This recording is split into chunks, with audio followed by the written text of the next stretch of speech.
Today, we have a really special guest, Bucky, also known as the New Boston. For who doesn't know him, he has a YouTube channel with 2.5 million subscribers, 4,397 videos. If he hasn't uploaded a video in the last 5 minutes, I don't know. And we'll talk about his YouTube journey and also how he got into development. How are you, Bucky? I'm very good. How are you? I'm fine, thanks. Here is midnight, so we're recording at a kind of strange time, but I watched some of your videos.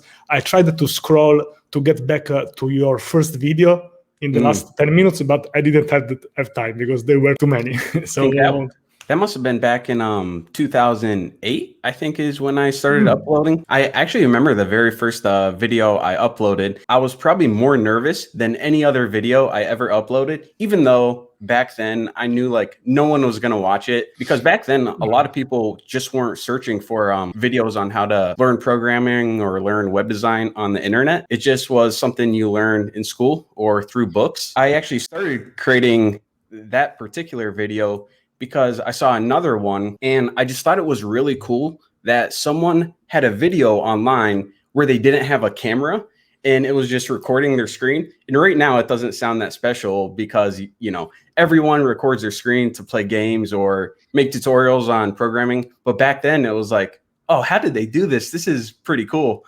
So yeah, I figured, okay, what can I make a video about? And I knew a little bit of web design back then.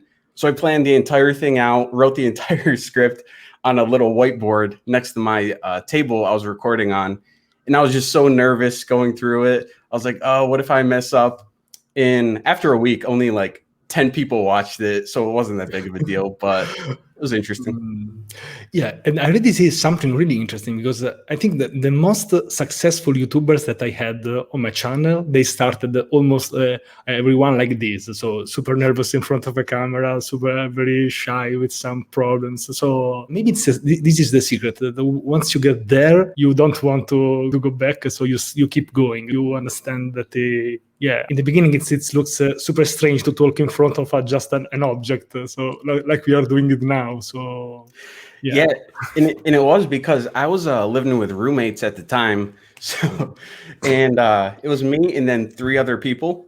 So I knew that they could hear me whenever I was recording, and it didn't sound like a phone conversation. It was just like, I'm like, oh, they can hear me just like talking to my computer. So that on top of, you know, the fact that it was kind of new, like teaching online back then. After a while, where you start to get the feedback and people are enjoying your videos and your content, all that nervousness is kind of secondary at that point. I think that after a while, I think you get used to that just a little bit more. So maybe you need to find a topic. You always need to find an idea. How do you find ideas? Because I've seen so many different topics. You have done videos about everything, I think. So how do you choose your ideas about your videos? So this is super interesting, yeah, because it's hard even to make like 100 videos. So the very first idea was just that I was thinking, okay, what can I possibly make a video about? Just because I wanted to like try out that new way of making videos using a screen recorder since it was new at the time.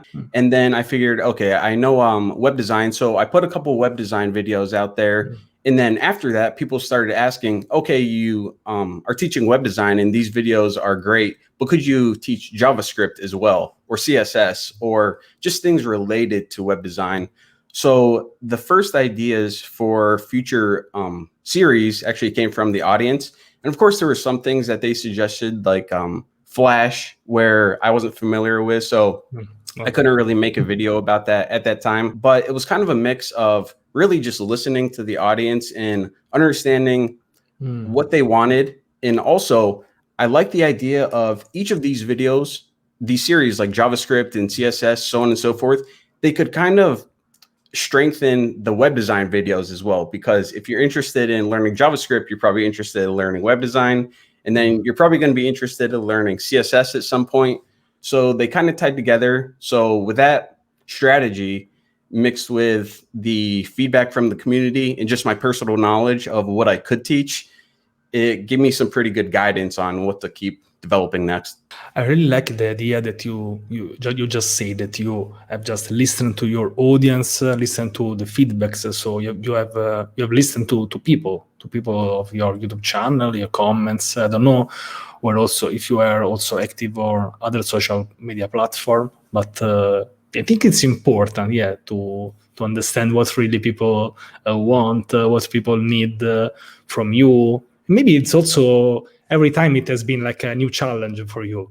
So yeah, I think that's one of the most important things where a lot of people, they go out and they try to like figure things out, like read articles about marketing and different strategy, social media, where really there's just so much feedback already from the comments on YouTube of this is how to make your videos better. Like your audio is not that good. So, okay, go out and figure out how to change your audio settings to improve that or get a better microphone.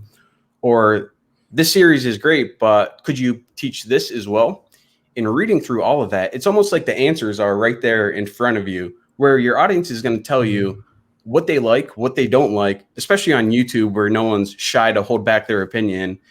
And also so many ideas for content. So just by listening to that, it gives you so many ideas going forward. It's a huge benefit just to listen. Yeah. I totally agree with this.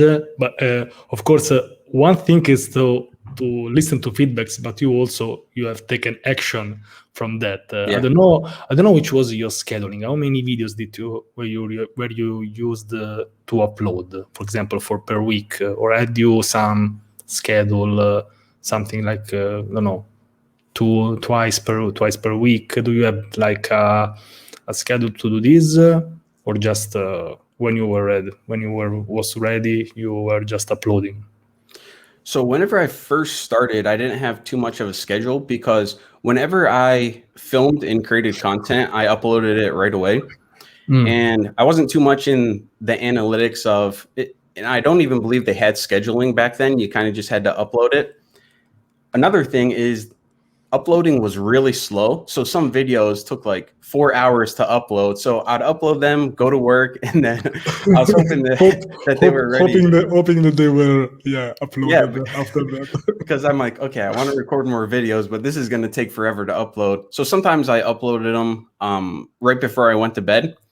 So my schedule was essentially, I went to work. I had a full-time job, and it was working for the town Chapel Hill, but I would come back from like my landscaping job, and then I would study, whether it be a programming like Java or whatever. And then I would plan out my tutorials, and then I would record from when I got home till basically when I fell asleep at night. And then I would hopefully have all my editing done. And then when I went to bed, I would upload everything. And then in the morning, sometime they would usually be there.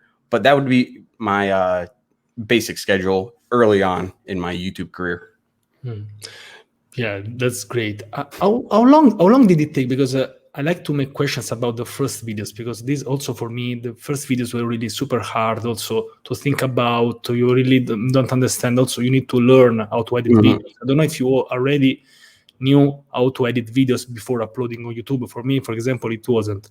I just learned that to upload on YouTube. So in the beginning, how did you turn this into a habit? So how was that?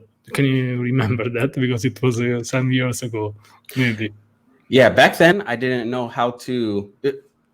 The very first video I made on XHTML was the first like content I ever created with the intention of putting it on YouTube.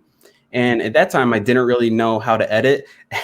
And I was also, after editing, I didn't know that you could like compress these video files or have them in a different format. So earlier on, I would upload like the raw video, and it would just be like 20 times bigger than it needed to be.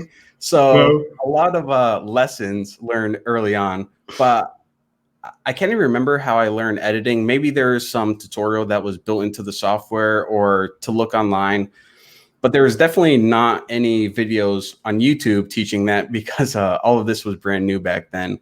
But definitely a rocky start getting started with all of this. But through listening and through that feedback, I try to improve pretty quickly. Sharing your experience is really important for me, for everything who is watching this video. So you're really providing a really great value just talking with me just for half an hour. Thank you. What about the format of your videos? Because I've seen also some videos which were not about development, like something about survival. I've seen maybe randomly. Yeah. And also, yeah, because I like nature, I like hiking, trekking, but I've done some running videos.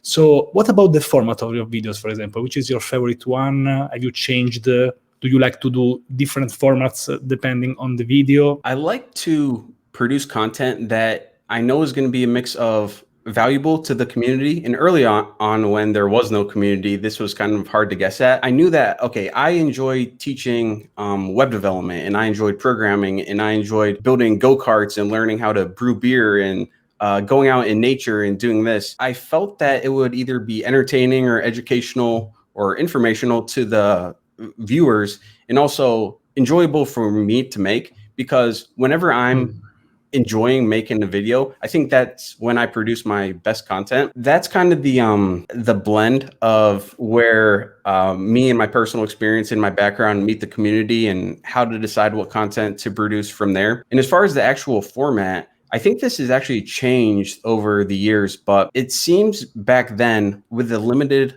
number of tutorials being produced by myself and some other people back then, they were typically shorter videos. I don't know if this is just because it was the standard back then and people were just kind of following along, or if it's because the algorithm changed throughout the years, where now YouTube wants to keep people on the same video, and they pretty much say, if you have a very long video, then people are going to stay watching that content for a long time. So it's more likely to get boosted up. But for the actual format, I figured that it's better to have these things in bite-sized pieces. People are typically looking, back then, they weren't searching for how to learn programming online just because it didn't exist. But what people were searching for is, what are variables, or what are classes, or how to do this and that. And I wanted to make sure that whenever they search those, that my videos would always pop up. So I know that if I only had one giant video, I would only get one shot at a title, at a description, at a tag, so on and so forth. However, by splitting it up, I figured around 7 to 15 minutes was kind of the sweet spot where people, it wasn't too short where it provided value to people, but it wasn't too long where they were losing attention. And then when I could break them up in that size pieces, I could add a lot of titles, a lot of descriptions, a lot of keywords.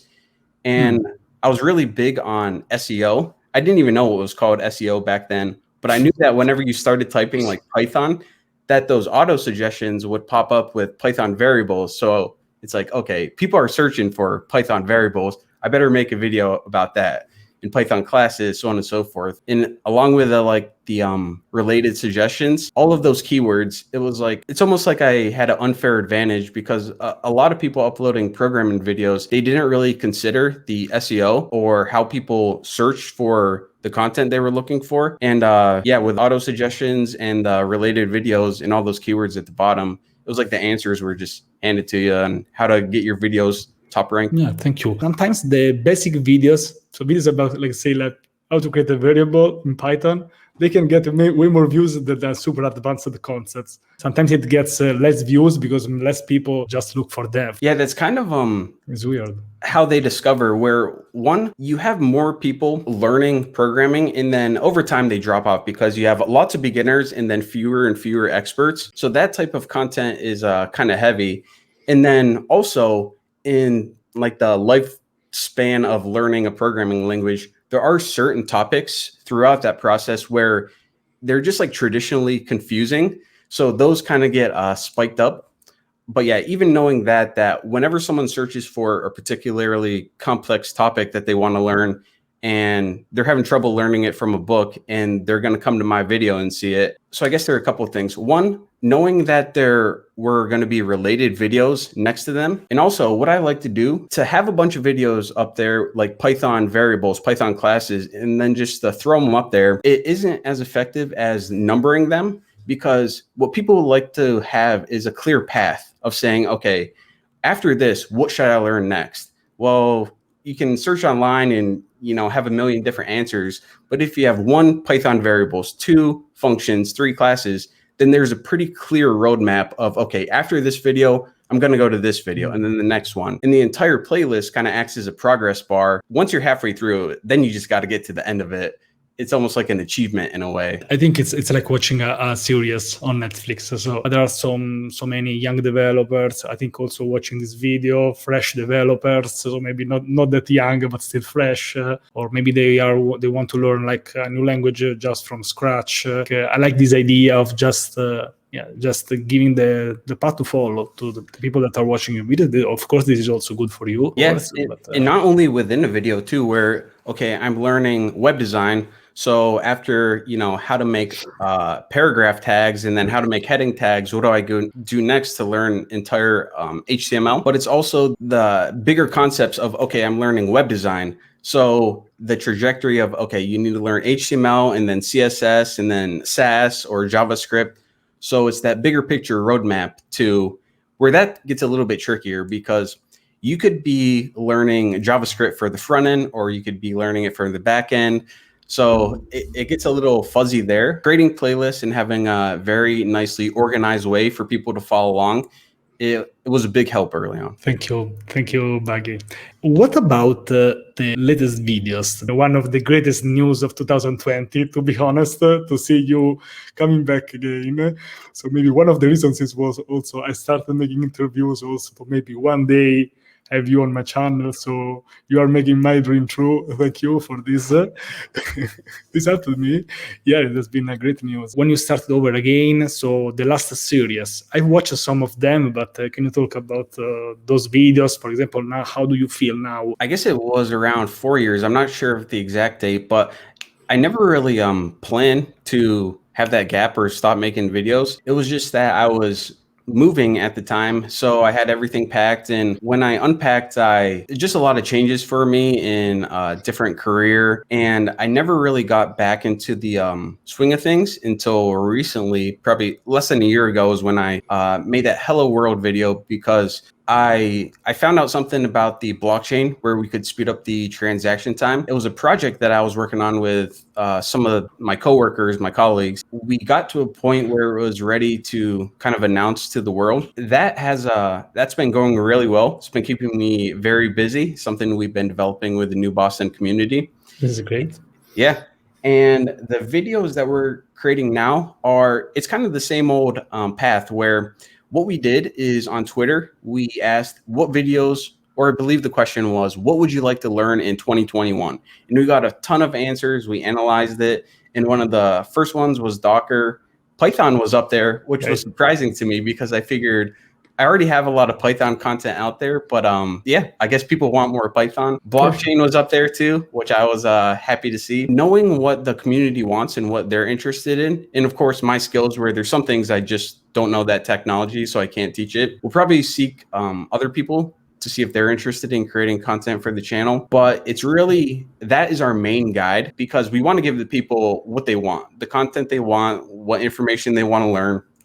But it's also a mix of what's going to benefit the community in terms of blockchain, where if our project needs more DevOps, then it might be a good strategy to teach Docker and AWS, because then you're bringing in this entire community of developers or future DevOps developers. Same thing with mobile development, where whenever we need a mobile app, okay, now is the time to teach Flutter and maybe use that as an example rather than just some boring to-do app. It's mostly the same strategy of just listen, getting feedback, and just constantly improving on your content. But now we got another thing going on, which is exciting as well. So a new variable. Great. Honestly, maybe I'm a little bit disappointed, because I wanted like to know the secret to have a super successful YouTube channel, but maybe there's no secret. So just listening people and making videos about that. So this is as simple, but also as hard as that. So maybe that's it. I never thought there was some big secret or like one thing that I figured out that no one else did. Since a lot of these little things I thought I had the advantage of like, one, I know I was one of the first people to create programming tutorials and put them online. So I did have that advantage.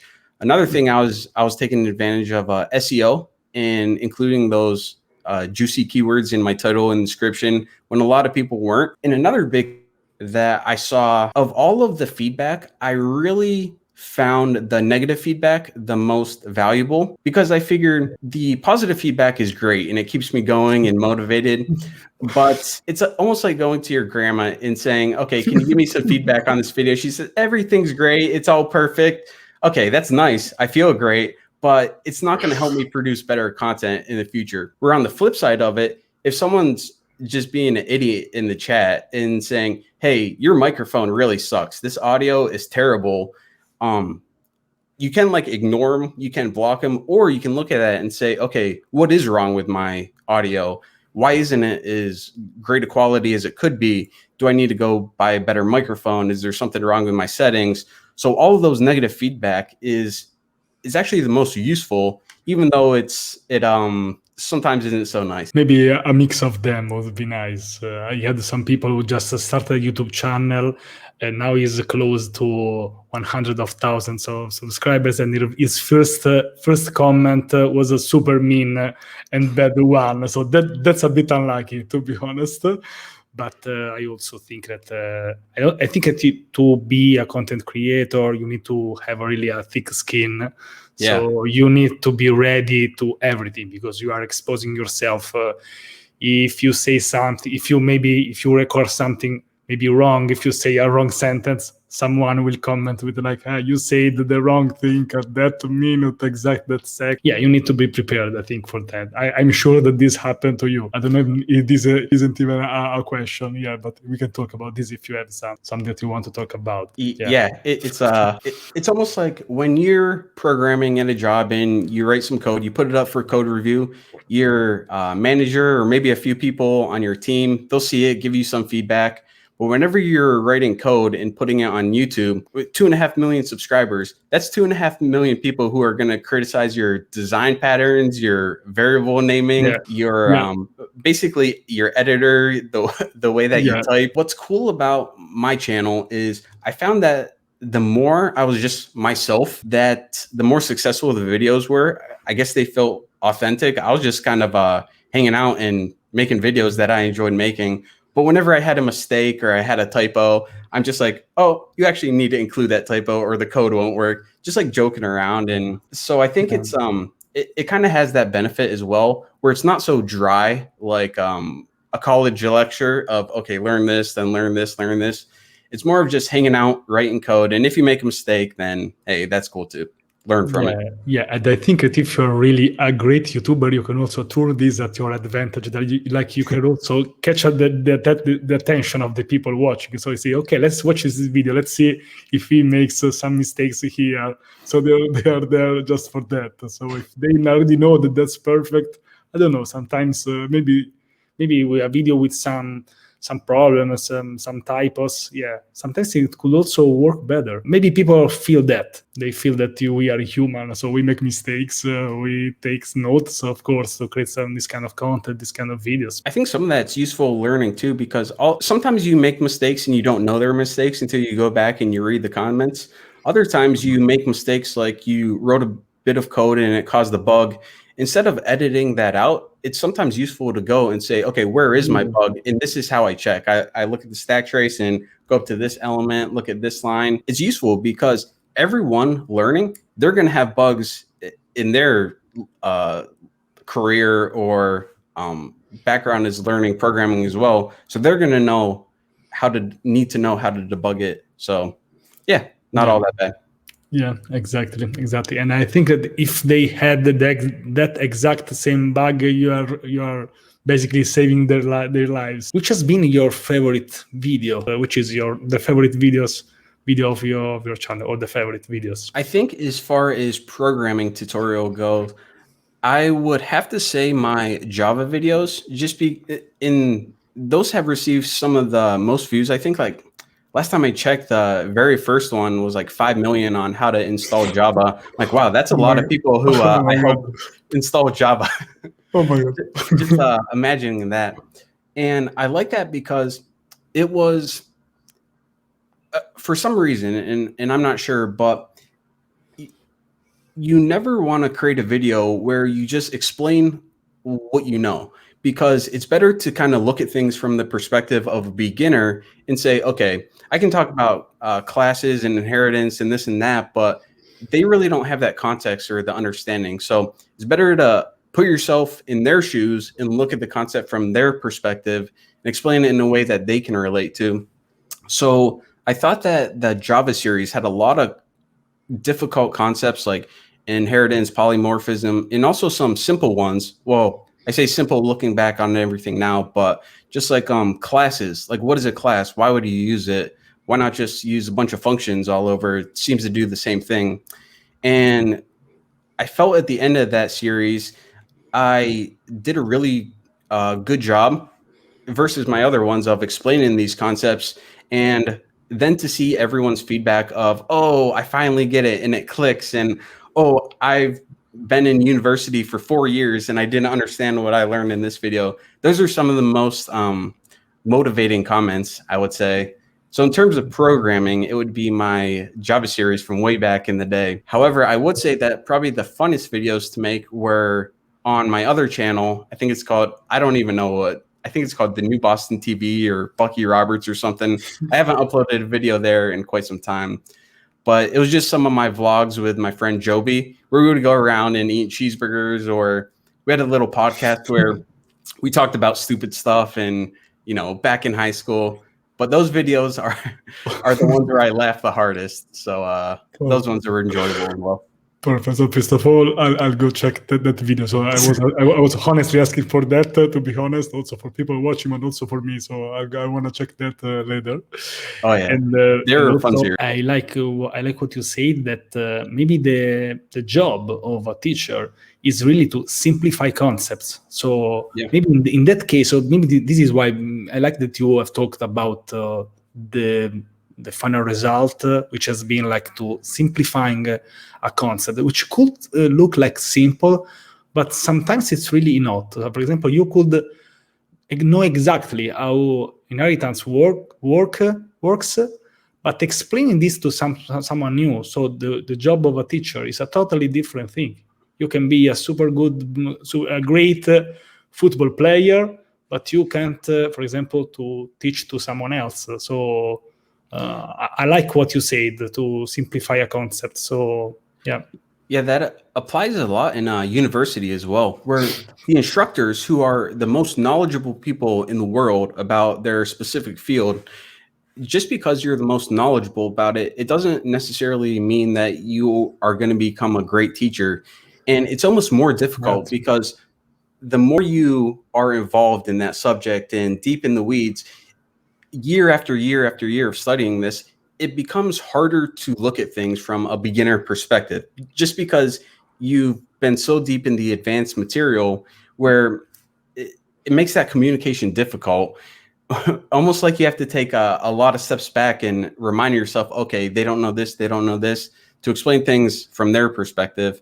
But yeah, exactly what you said. Both of my parents are teachers. I've been a volleyball coach for 20 years. I've been a math teacher. So I'm kind of new of YouTube, but I really like this idea of teaching. So this is why I'm saying this. So I've always been like in a family where we were like talking about school and teaching all day long. So you can be a super knowledgeable. You can make an analogy with music. You can be a great guitarist, but maybe you don't know how a new beginner could really start. Yeah. So if you just show them how good you are, that's not enough. You need to help them to get started. So understand the problems, which are the initial problems. Yeah, as you say, the more you know, the more maybe is a bit harder to help anyone. We should not forget what we learned maybe in the beginning. Yeah, I guess it's the more you learn about something, the farther away you get from that beginner perspective. So to be able to go back there and remember what it was like for you at that time whenever you were first learning something. And I think on YouTube as well, it's a little bit more difficult, because let's say you were teaching someone guitar, a one-on-one lesson. It's easy to say, how much experience do you have? A year, or this is your first day, or 2 years, so on and so forth. But with YouTube, you don't really have that advantage, where it's, okay, a lot of people have been asking for Python, but But are these like developers who already know about variables and functions and programming for other languages and they just want to learn Python now? Or are these people who are just brand new to programming and they don't have anything installed? They don't know what an IDE is. And the thing is, it's going to be a mix of those people. So you have to create your content in a way where you don't want to tone it down so much where those experienced people are just going to leave and be like, oh, this is way too basic. But you don't want to make it too advanced or go too fast the pace where those people just starting out are just going to get lost and confused. So it is a kind of delicate mix. And this is where just listening to the feedback to say, hey, you're going too fast. I didn't understand this. Or, you know, can you speed it up? This is like way too basic for us. And eventually, after creating a lot of videos, I guess you get that feel. When you say something, some buzzword, some word like, I don't know, Git, something, I always try to think about, okay, all my audience can understand this, or they should spend like a couple of seconds to at least know what it is. So maybe they could not just go away, or at least they have an idea. So this is what I try to do, but sometimes it's really hard. And also if you make videos, you don't even have your class. Because for example, if you are in a classroom, if you have even 50 students, if you see their faces, you can see, okay, they don't understand me. If you just record a video, you can't know. So the best thing that you can do, it's to read the comments, take the feedbacks, but it's a whole different game, I guess, where, like you said, in the classroom, you get that immediate feedback. Because if you're writing something on the chalkboard and people are going, what? Like, oh, okay, maybe I should phrase this a different way to make sure it clicks. But with YouTube, you don't get that. So you do get a lot more feedback and a lot more honest feedback, I would say, because people aren't really shy to type a comment like they are sometimes to raise their hand. But you do have to wait till you edit it and you already recorded it and you upload it, where it's a little bit more challenging to adapt once your content's already out there. So a different game, but just different teaching techniques, I suppose. Are you planning some new videos? Can we do a little bit spoilers? So you have some news, or are you just working on something in this period? So right now, the plan for 2021 is I have a Docker series that I'm working on because that was one of the most requested ones. And surprisingly, there aren't a lot of great Docker series. I guess versus like Python or Java or JavaScript and React, those are popular ones. But DevOps in that area still seems a little bit untouched. So a lot of people were requesting Docker. And then after that, I want to teach AWS as well, since that seems to be a highly requested one. And then after that, we are going to do Flutter. And then at that time, I'm going to have a lot of blockchain stuff from the network where we want to teach people how to develop, how to use the different libraries and SDKs, kind of the basics of the blockchain architecture that we're working on for that entire thing, which is kind of unique because before I was just teaching videos on Microsoft Excel or Photoshop or Python or other languages, but now it's like you're teaching it about the new Boston software that we're building. So it's pretty interesting. Great. I don't know how you can do this, because for example, I am one of those people who are like creating content about Docker every day, but also the other stuff. I don't know you can do this. I would like to reach that level, but for now I'm kind of new of this world, to be honest. But a lot of things changed. I quit my job, so I'm focused more on creating content. So it has been also a great year also for me. But I really like this content creation area, because also I had the opportunity to talk with some of my idols like you, other famous YouTubers. So I'm already super happy about this. So thank you for sharing your knowledge, also your story about your YouTube, which is simple, but you put a lot of effort into that. I can't really imagine maybe. What can we say to, for example, some new YouTubers? So if, for example, someone would like to start a YouTube channel, is this still worth? Is it too late to start a YouTube channel? Because you started a lot of years ago, but what do you think about this? Is it still doable? I would say it's definitely not too late.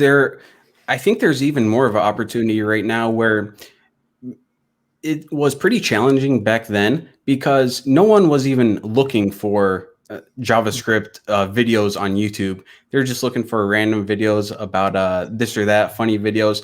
But you didn't really go to YouTube to learn. But people are now realizing that it is a great platform, not only YouTube, but there are lots of other video courses online, different platforms, paid and free. But I really think that if you want to start creating videos and you produce content that is valuable and it it gives people the information that they're looking to learn, that you're going to be successful no matter what. As long as you listen, as long as you are aware of what people are saying and you're not afraid to adapt and improve, then you're going to be successful hands down.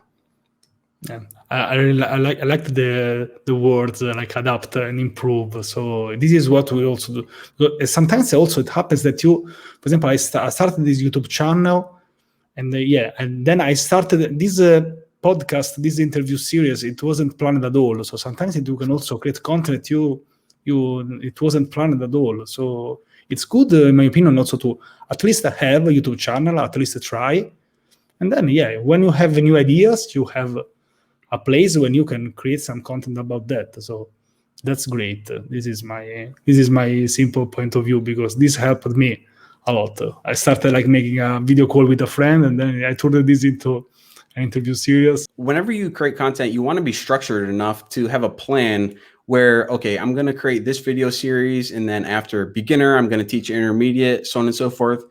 But yeah, to be flexible enough where you want to say, okay, I am going to receive feedback, and looking forward in the future, I'm not sure what type of feedback I'm going to receive.